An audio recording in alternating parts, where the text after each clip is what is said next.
Hello, ladies and gentlemen, and welcome to this webinar entitled Research and Training Projects with European Organisations. Here we will focus on ITN and RISE actions, giving information in particular to organisations located in third countries as to how they can participate. During this webinar, please use the questions and answers feature. We will answer these questions during the webinar in as much as possible. We will also publish the queries as a PDF for your use on our website. Additionally, we will send you a recording of this webinar. If you have any queries after the webinar is completed, please send an email to the address shown on the following slide. This webinar is facilitated by the Irish Mary Sklodowska-Curie Actions Office at the Irish Universities Association in Dublin in collaboration with the Irish Research Council as part of the Net4Mobility project. My name is Geraldine Canny. I'm the Irish National Contact Point and National Expert for Mary Sklodowska-Curie Actions. Grace McCarthy, Programme Manager for the Irish Mary Sklodowska-Curie Actions with a focus on Science Foundation Ireland Research Centres, will give the second part of this webinar devoted to RISE actions. Net4Mobility is the worldwide network of national contact points for Mary Sklodowska-Curie actions. This project facilitates the transnational cooperation between NCPs from around the world. The project aims to enable mutual support, generate common tools and best practice so that the NCPs can better inform and support the research and innovation stakeholders on funding opportunities under MSCA. Further information about this project can be found at this link. So for the presentation content, I will firstly provide you with an overview of Mary Sklodowska-Curie actions in Horizon 2020, provide you with some information about the annual calls, explain certain key terms, and then explain funding rules for third country organisations. I will then explain about innovative training networks, and finally Grace will give you information on research and innovation staff exchange. In this slide, you can see the three different pillars involved under the Horizon 2020 Framework Programme for Research and Innovation, which started in 2014 and will terminate in 2020. MSCA actions fall under the Excellent Science pillar.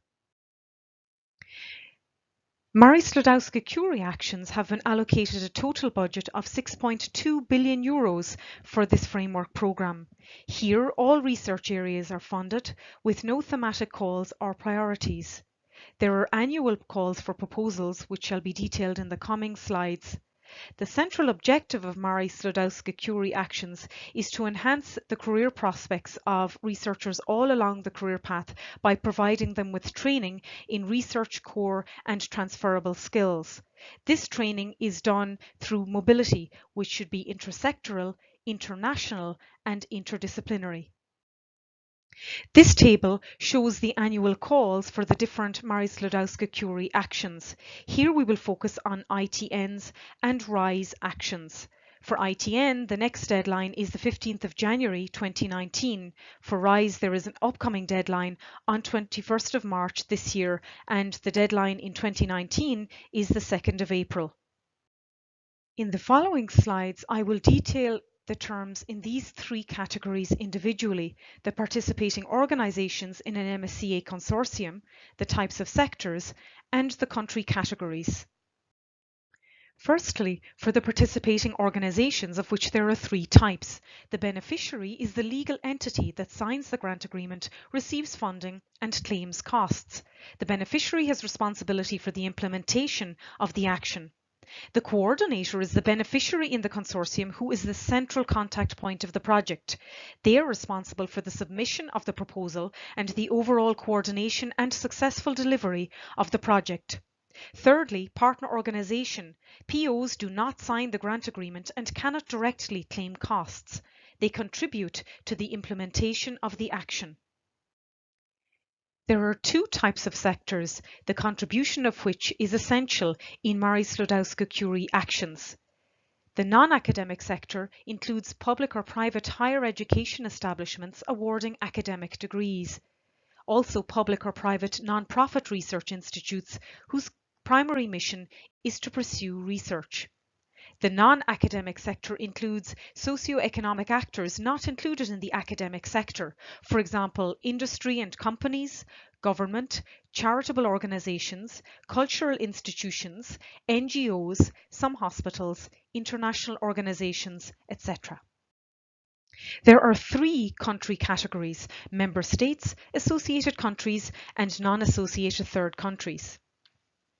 Member states of the European Union, including their overseas departments, are eligible for funding under MSCA.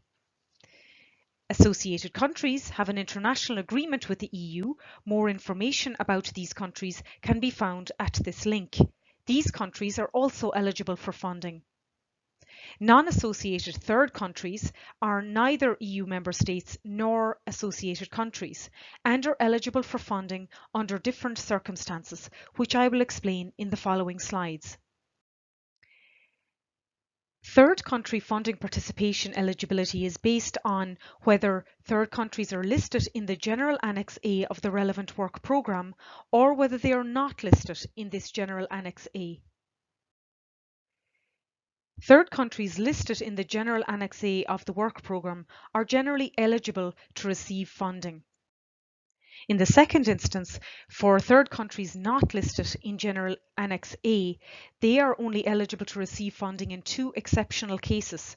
Firstly, when their participation is deemed essential due to clear benefits such as outstanding competence or expertise, research infrastructure, particular geographical environments, or access to data, or if funding is provided for under a bilateral scientific and technological agreement. More details regarding such agreements can be found at this link here. It must be stressed that this is the decision of the evaluators and is very rare. In general then, if countries are not eligible for funding, they can then participate as a partner organisation. Now I will explain about Innovative Training Networks, or ITNs, for which the next deadline is January 15th next year. These are joint structured research and training programs for early stage researchers, pre-PhD, which are implemented through a network of organisations in different countries and sectors. The overall objective of ITNs is to train a new generation of creative, entrepreneurial and innovative early stage researchers who are able to face current and future challenges and to convert knowledge and ideas into products and services for economic and social benefit. Here, excellence will be raised and structured research and doctoral training provided, extending the traditional academic research training setting and incorporating the elements of open science, among others, thereby equipping researchers with the right combination of research-related and transferable skills. ITNs should provide enhanced career perspectives in both the academic and the non-academic sectors through international, interdisciplinary and intersectoral mobility, combined with an innovation-oriented mindset. This slide just recaps the participating organisations in ITN consortia, which are involved in both research and training. Both are essential aspects of ITN. The beneficiary again signs the grant agreement, claims costs and receives funding, and contribute directly to the research transfer of knowledge and training activities by recruiting, supervising, hosting and training early stage researchers. Partner organisations do not sign the grant agreement or claim costs directly. They complement the ITN consortium through providing additional research and transferable skills and/or secondment opportunities. Partner organisations can be established anywhere in the world. This slide again summarises the ITN funding rules for third country organisations. If the country is listed in General Annex A, they can participate in ITNs as beneficiaries and partner organisations. For those not listed in Annex A, they are more likely to not be eligible to receive funding and can only participate as partner organisations. Here are some important definitions for ITNs. Early stage researchers are researchers who have less than 4 years research experience from the date they obtained the degree entitling them to embark on a doctorate and have not yet been awarded a doctoral degree. The mobility rule for early stage researchers states that they must not have lived or carried out their main work or studies in the country of the recruiting beneficiary for more than 12 months in the 3 years before the recruitment date. A secondment is research training which takes place at a different beneficiary or partner organisation. The duration of a secondment is limited to a maximum of 30% of the research training. Secondments should have a minimum duration of 3 months and a maximum duration of 12 months. They are an important aspect of ITNs, enabling ESRs to broaden their skill set and obtain experience in another sector. In this slide, you can see the success rates for ITN last year in 2017. The Irish success rate for ETNs, for example, was 8%, and the overall success rate for all actions from Irish applicants was 8%. This is quite similar to the overall EU success rate at 7.4%. From this, we can understand that these are very competitive applications. Applicants must address a number of criteria in order to successfully obtain funding. Here we show some ITN quality components. Firstly, the consortium and programme must be composed of beneficiaries and partner organisations with different and complementary skills in different countries and sectors. They must develop a state-of-the-art research and training programme. The topic is chosen in a bottom-up manner. Programme vision is very important here. Which problem or knowledge gap is this consortium addressing? Why is it important for Europe and for society? And will the programme help to deliver on relevant policies, and how? Why is this consortium best placed to address this knowledge gap? Secondly, an integrated research and training strategy must be provided, composed of individual research projects, network-wide training, local training, transferable skills and secondments. A cohesive, timely, credible and high-quality research programme with balanced supervision processes and workloads across the consortium must be presented. The training objectives must include developing 3 different types of skills: core research skills acquired via the early stage researchers' individual research project, advanced or additional research skills which are delivered by the consortium, and transferable skills also delivered by the consortium, particularly those useful in non-academic careers. This training can be provided in 3 ways: by local training offered at the main host organisation where the ESR will work, by network-wide training offered by the consortium at specific events, for example workshops, summer schools and training weeks, and during secondments. The consortium must develop a realistic management, financial and institutional strategy. Here, the supervisory body composition and remit should be clear.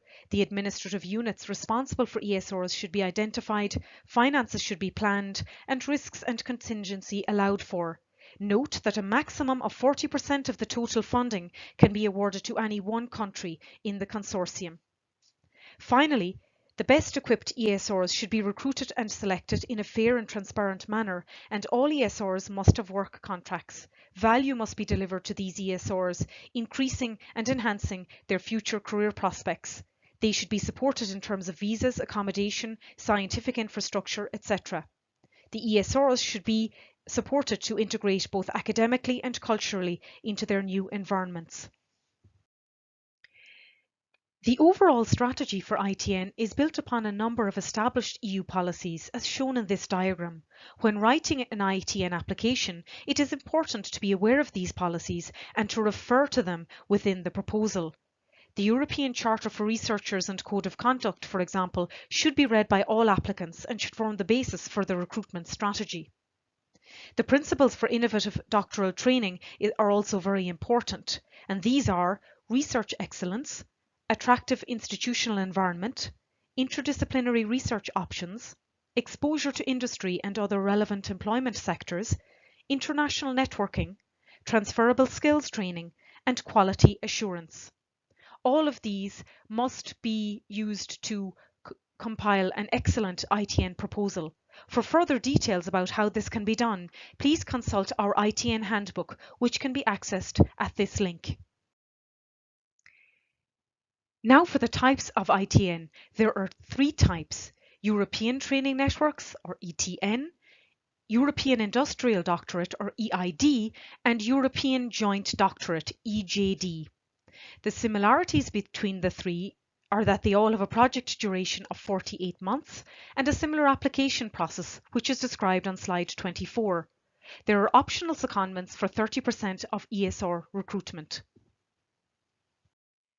These three types of ITN differ somewhat in the consortium composition requirements, in the doctoral requirements, and in the intersectoral requirements, which will be clarified in the following slides.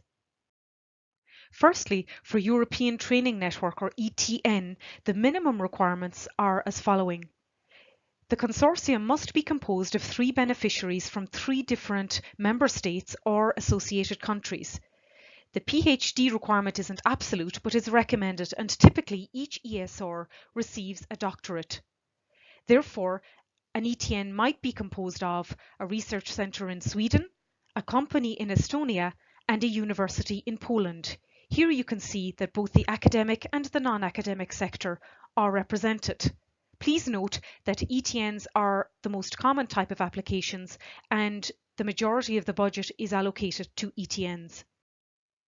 The previous slide showed the minimum requirements, but a typical ETN is often larger, containing 6 to 10 beneficiaries and recruiting 10 to 15 ESRs for 36 months. Here you can see the beneficiary organisations. The number of partner organisations varies depending on the project and what they can add to the overall consortium. For example, each beneficiary may include a secondment PO for each ESR recruited. In this slide, an example of a European training network is shown, CHESS, which was coordinated by UCD, an Irish university, and included a range of academic and non-academic beneficiaries, of which there were 8 in total. There were 10 partner organisations not depicted in this slide. The overall budget obtained was €3.95 million. Now I will move on to the second type of ITN, European Industrial Doctorate or EID. Here the minimum requirements are that there are 2 beneficiaries from 2 different member states or associated countries, of which one must be a doctoral awarding institution and one must be a non-academic institution. This is mandatory. Each ESR receives a doctorate and must spend at least 50% of their time in the non-academic sector. Additional beneficiaries and partner organisations can be added from member states, associated countries or third countries eligible for funding. Partner organisations can be established anywhere in the world. So an EID might be comprised of, for example, a company in Italy and a university in Norway. Here you can see the minimum requirements for the third type of ITN, the European Joint Doctorate or EJD. The consortium must be composed of at least 3 beneficiaries from 3 different member states or associated countries and 3 doctoral degree awarding organisations. With respect to the PhD requirement, 2/3 of ESRs must complete a joint or double doctorate. The ESRs will need to spend time in each beneficiary required in order to receive a doctoral degree. Again, additional beneficiaries and partner organisations can be added from member states, associated countries or third countries eligible for funding. Partner organisations can be established anywhere in the world. So, for example, an EJD might be comprised of a university in Spain, a university in Croatia, and a university in Belgium. This slide summarises the minimum requirements for the 3 types of ITN. This was all explained in the previous slides, but I would just again emphasise that whilst there is no intersectoral requirement for ETNs and EJDs, this is strongly encouraged. Here you can see the ITN funding model with the categories of eligible costs shown in monthly amounts. The researcher unit costs comprises salary, mobility and family allowance where applicable. The institutional unit costs cover other aspects of the project, from the costs associated with carrying out the research to hiring a programme manager using the management costs. The EU contribution under the MSCA is based on unit costs expressed in person months. The country coefficient applies to the living allowance and is used to calculate the gross salary. This coefficient is the one applicable to the country of the beneficiary as listed in Table 2 of the MSCA Work Programme. Now for the submission of ITNs.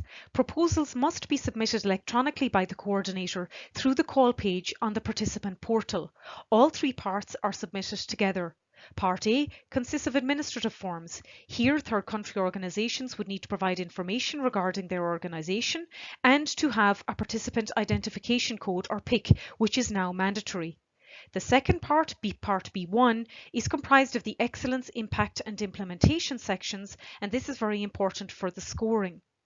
Here, the organisations involved must contribute to the relevant parts of the application. Finally, Part B2 is comprised of the Gantt chart, the capacities of the participating organisations, ethical issues and letters of commitment. Here, third countries who are participating organisations can give details for the capacities table and must also provide a letter of commitment. Now for the proposal template, Part B1, which should not exceed a length of 30 pages. It's comprised of three sections, the excellence, impact and implementation sections, which are subdivided further. The score weighting is important to note. For the excellence section, it's 50%, for the impact section, it's attributed 30%, and for the implementation, it's attributed 20%. I will now go through these sections in greater detail. For the excellence section, part 1.1 is the quality, innovative aspects and credibility of the research programme. Here, an introduction, objectives and overview of the research programme should be provided, as well as research methodology and approach. The originality and innovative aspects of the research programme and the skills gap that it seeks to address should be clearly described. In 1.2, quality of innovative aspects of the training programme should be described, including giving an overview and content of the training in the case of an ETN or the doctoral programme in the case of an EID or EJD. The role of the non-academic sector in the training programme should be clearly detailed. In 1.3, it is important to provide the qualifications and supervision experience and track record of the supervisors. The quality of the joint supervision arrangements should also be described. In 1.4, the contribution of all participating organisations to the research and training programme should be detailed, as well as synergies between the participating organisations. The exposure of the recruited ESRs to different research environments and the complementarity thereof should also be detailed. Now for the impact section. In 2.1, how the career perspectives and employability of researchers will be enhanced and how their skills development will be added to should be described. In 2.2, the meaningful contribution of the non-academic sector to the doctoral or research training should be detailed. And in the case of EJD, how sustainable joint doctoral degree structures will be developed should be explained as well. In 2.3, the dissemination of research results should be clearly explained, as well as the exploitation of results and how intellectual property matters will be dealt with. In 2.4, a clear strategy should be given with respect to public engagement and communication to diverse and named target audiences should be provided. And now for the implementation section. In 3.1, details regarding the work packages should be given, as well as a list of major deliverables and major milestones. The Fellows' individual projects should be described and a Gantt chart should be used. In 3.2, the network organisation and management structure should be detailed. This is a joint governing structure. Joint admission, selection, supervision, monitoring and assessment procedures should be provided where relevant, for example, for EJD applications. The supervisory board should be detailed. The recruitment strategy should also be described, and progress monitoring and evaluation of individual projects should be given. As well as this, risk management for the various work packages should be given, and mitigation procedures briefly described. IPR can be dealt with, as well as gender aspects and the data management plan where applicable. The appropriateness of the infrastructure of the participating organisations should be clearly described. And finally, in section 3.4, the consortium composition and exploitation of the participating organisations' complementarities should be provided. The commitment of beneficiaries and partner organisations to the programme should be clear, and letters of commitment should be referred to here. There are a number of cross-cutting issues and areas of importance across Horizon 2020 that are relevant to ITN and should be considered when developing and writing the proposal. Gender balance should be evident in the management structure, in the supervision and amongst the recruited ESRs themselves. How gender can affect the research work of dissemination and communication activities should be taken into account. This is separate from doing research on animals, where male and female animals should be used. Open science is also very important, where open access to research publications via green or gold gateways should be provided. The management of research data should be described, if applicable, and the open publication of research data should be described where this is appropriate. With respect to communication and dissemination, communication is not the same thing as dissemination. Dissemination is towards potential users such as research peers, industry colleagues and policymakers. The more of them that are detailed in the proposal, the better. In contrast, communication is to multiple audiences, including the media and the general public, using, for example, websites, social media, newsletters, outreach events, etc. Responsible research and innovation is a crucial part, and whereby researchers should adhere to the necessary ethics rules and should be in possession of the necessary authorizations before commencing, for example, research using human subjects, animals and personal data. The researchers must ensure that the research is performed with integrity, avoiding fabrication, falsification and plagiarism. Carrying out research in this way will result in reproducible research that represents a good investment of taxpayers' money. Finally, as a large portion of the Horizon 2020 budget will address these themes, sustainable development and climate action, they should be referred to, if appropriate. In this table, you can find links to useful resources for the cross-cutting issues I just mentioned, as well as for the very important matter of intellectual property. Here I would invite you to consult the MSCA IP Management Fact Sheet, and the IPR Help Desk can also be consulted. In addition, they provide training webinars. This table lists various sources where more information on ITNs can be found. Firstly, the guide for applicants can be accessed at this link and can also be downloaded on the ITN call page of the participant portal. For next year's deadline, the guide for applicants will be released later this year. With respect to training and information, presentations from an ITN Information Day that took place in Brussels last December can be downloaded at this link.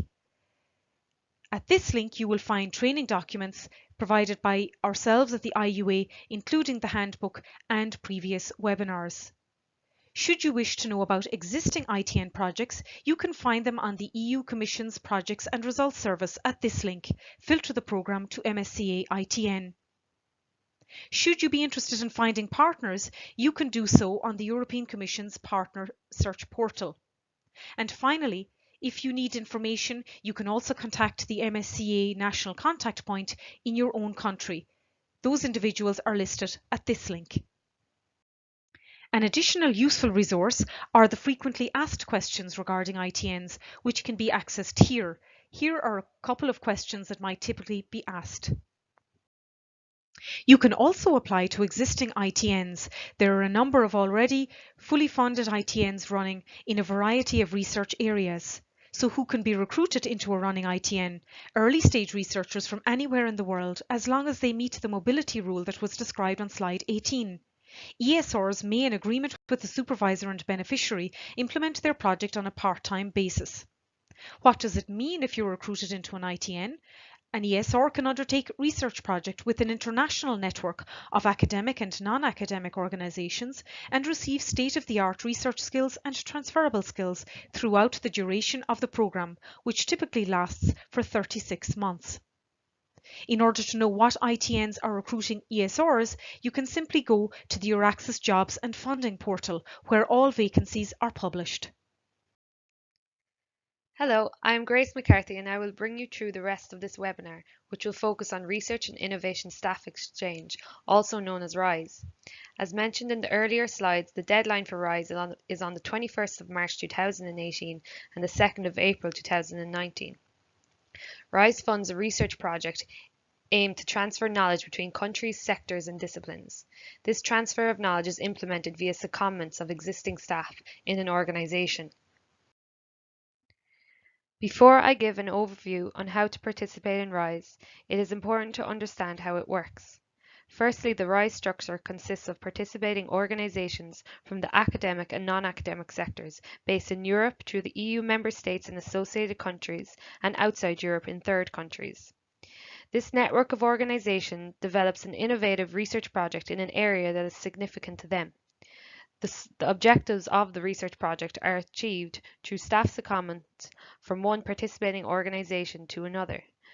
The overall aim is to increase transfer of knowledge between the network. Additionally, other activities should be scheduled amongst the network to complement secondments and increase the transfer of knowledge, such as training events and workshops.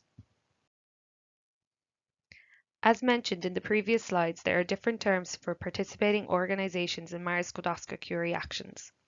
As usual, the beneficiary signs the grant agreement, claims costs and receives funding. RISE beneficiaries can only be organisations within European countries, such as member states and associated countries. They contribute directly to the RISE project and host and second staff members. Partner organisations do not sign the grant agreement or claim costs directly. In RISE, partner organisations can only be organisations based in third countries. Like the beneficiaries, they contribute directly to the RISE project, host secondments and second staff members. The duration of a RISE project can be 2 to 4 years. This duration depends on what a RISE consortium proposes, as some projects may take longer than others to complete. In order to get a detailed understanding of RISE, I'm going to bring you through the following details in regards to participating in a RISE project. Firstly, the consortium minimum requirements, which will cover the number of participating organisations, the countries involved, and the sectors required in a RISE consortium.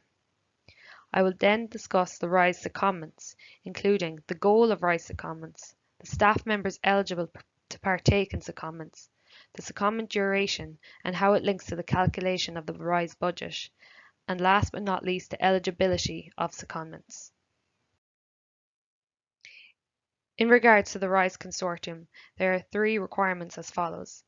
For the participating organisations involved in the RISE consortium, there has to be a minimum of 3 participating organisations independent of each other. For the country requirements, there has to be a minimum of 3 countries, of which at least 2 must be in different European countries, such as a member state and/or associated country. For the sectoral requirements, there is a requirement for intersectoral secondments between European organisations. RISE secondments involves sending staff members to other participating organisations to achieve 2 short-term goals of the RISE scheme. The first goal is that staff members perform tasks to achieve the objectives of the proposed research and innovation action. The second goal includes staff members developing new research and transferable skills to boost future career opportunities through the RISE action and connected networking activities. Staff members are eligible to carry out secondments provided they are working in the organisation for at least 1 month before the secondment. The following are the staff members that can carry out secondments. Early stage researchers. These are researchers with less than 4 years research experience and have no PhD. Experienced researchers. These are researchers with more than 4 years research experience or hold a PhD. Additionally, you can include administrative staff, managerial and technical staff supporting the research and innovation activities of the action. It is important to note that funding for the RISE project is calculated based on the number of person-month throughout the duration of the project. As a result, one staff member can be funded for a minimum of 1 month and a maximum of 12 months. Throughout the RISE, there is a maximum of 540 person-months of EU-funded secondments per RISE project. This is equal to 45 secondments that are for 12 months each. I will now show you the budget to demonstrate how it is calculated using secondment person months. The RISE funding contribution is as follows. The research unit costs and institutional costs shown indicate the per month contribution.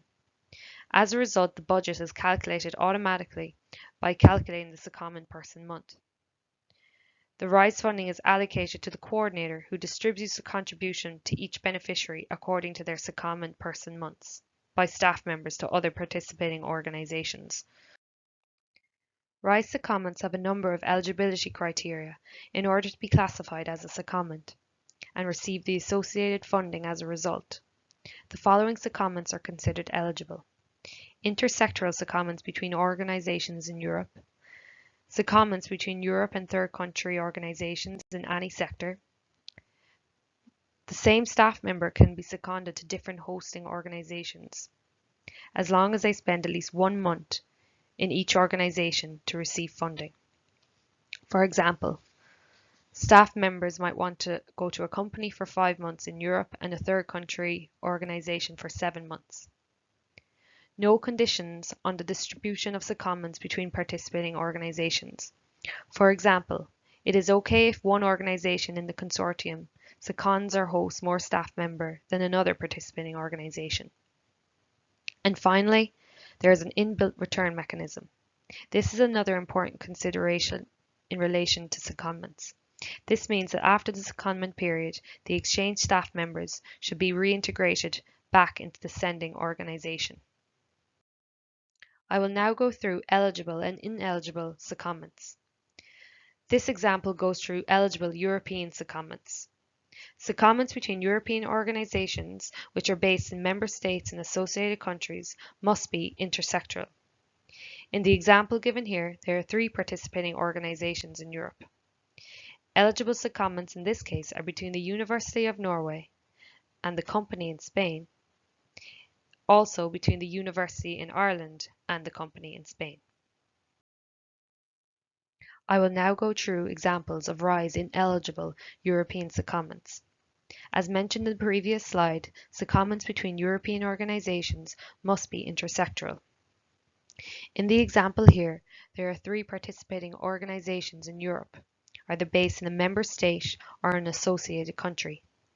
The secondment between the University of Norway to the University in Portugal is ineligible since they are both in the academic sector. Additionally, the secondment between the company in Portugal to the University in Portugal is also ineligible as they are in the same country. This slide will now go through RISE eligible third country secondments. Secondments between European organisations and third country organisations can be between any sector. In the example here, there are 2 participating organisations in Europe which are based in the member states or associated countries, and 1 third country academic organisation in Argentina. Eligible secondments in this case are between the University of Argentina, which is an academic organisation, to the University in Spain, and between the University of Argentina to the University in Norway. This slide shows RISE ineligible third country secondments. As already mentioned, secondments between European organisations must be intersectoral. As a result, the secondment between the University of Israel to the University of Spain is not eligible. Secondments between third country organisations are not eligible. For example, a university in Australia could not second a staff member to a university in Canada under the RISE scheme. The funding for third countries under the RISE scheme is determined by secondments taken. As already mentioned, there are 2 categories to determine how a third country is funded or participates in a Mare Skłodowska-Curie action. For third countries listed in the General Annex A, they receive funding for hosting incoming staff, and they also receive funding for sending staff to a member state or associated country institution.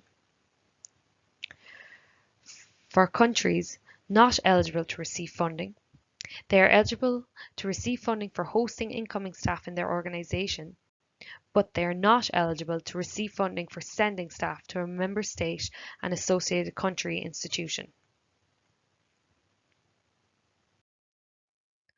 I am now going to give you an example of how a third country listed in Annex A can participate in RISE. As you can see here, there are 3 participating organisations. The third country organisation is in Indonesia and is a university in the academic sector. For third country staff secondments to Europe, they are eligible for funding under Annex A of the General Work Programme. They are also eligible to receive funding for staff to their organisation in the third country. This is an example of an organisation not listed in Annex A of the General Work Programme and are not eligible for funding. As you can see here, third country staff secondments to Europe are not eligible for funding, except for exceptional cases described earlier in this presentation. They are eligible to receive funding for European staff seconded to their organisation in the third country. Here are the frequently asked questions on third countries outside the EU and their involvement in the RISE project. We will be sending these slides to you after the recording so you can go through these when you get the chance. The questions cover what we have explained in the presentation. If you are planning to participate in a RISE action, there are a number of considerations to take into account when planning a RISE. Firstly, the consortium composition. It must meet the minimum consortium requirements, but you must also identify what participating organisations are needed. What is the research and innovation goal? In Mars Sklodowska-Curie actions, there is no defined topic. However, your research must address a societal, economic, or scientific priority that is beyond state of the art. What is the impact of your consortium collaboration? Each participating organisation must bring specific know-how and expertise in the research and innovation goal being addressed. They must also offer exchanges internationally and intersectorally. What types of secondments are needed to achieve the research and innovation goals? You must ensure the secondments are eligible, described in the previous slides, but what secondments are needed to achieve the research outputs? How many secondments are needed? Who will go where, when, and for what duration? The RISE submission is very similar to what is carried out with the innovative training networks. RISE proposals must be submitted electronically by the coordinator through the call page on the participant portal. All three parts must be submitted together. Part A consists of the administrative forms. This includes details of all the secondments proposed to the participating organisations. Each organisation must provide their relevant information. Part B2 consists of the main application sections, which are evaluated. I will go through these sections in the next slides. Part B2 consists of the sections which complement Part B1. Third countries must provide a table in Section 5 outlining their capacity and a letter of commitment in Section 7. As with the innovative training networks, Part B1 is where you are evaluated when writing the RISE application. The excellence section, impact section, implementation section are scored differently, where excellence has 50%, impact 30%, implementation 20%. The excellence section consists of the following three sections. Section 2.1 talks about the quality of the research and innovation within the RISE. Section 2.2 is about the quality of the knowledge sharing among the participating organisations. And Section 2.3 is about the quality of the proposed interaction between the participating organisations. The impact section is split into four subheadings. Section 3.1 is about enhancing the potential and future career prospects of the staff members who are seconded. Section 3.2 is about developing new and lasting research collaborations and achieving transfer of knowledge between the participating organisations. Additionally, it should show the contribution to improving research and innovation potential at European and global levels. Section 3.3 is similar to the innovative training networks, where you have to describe how you are going to exploit and disseminate the action results. Section 3.4 must demonstrate how you will communicate the action to different target audiences such as end users and the public. And finally, the implementation section, which is about the management of the RISE action. This is split into four subheadings. Section 4.1 is about the coherence and effectiveness of the work plan. Section 4.2 is about the management structures and procedures of the RISE project. Section 4.3 is about the appropriateness of the institutional environment for each participating organisation. And finally, Section 4.4, which is about the experience and complementary of participating organisations and all their commitments to the action. More information on the RISE action can be found through the following sources. As mentioned already, we will be posting the presentation on our website after the webinar, so you can access these links. The Guide for Applicants provides information on the RISE action. This can also be downloaded on the call page of the participant portal. Each year there is an Information Day for RISE. This link provides you with information about the Information Day, but also important documents relating to the call. Existing RISE calls will allow you to see what RISE projects look like when funded. Existing projects can be found on the EU Commission's Projects and Results Service. If you are interested in finding partners, you can also search the European Commission's Partner Search portal. Finally, you can contact your national contact point in your country through the following link on the Net for Mobility site.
We are now finished explaining innovative training networks and research and innovation staff exchange.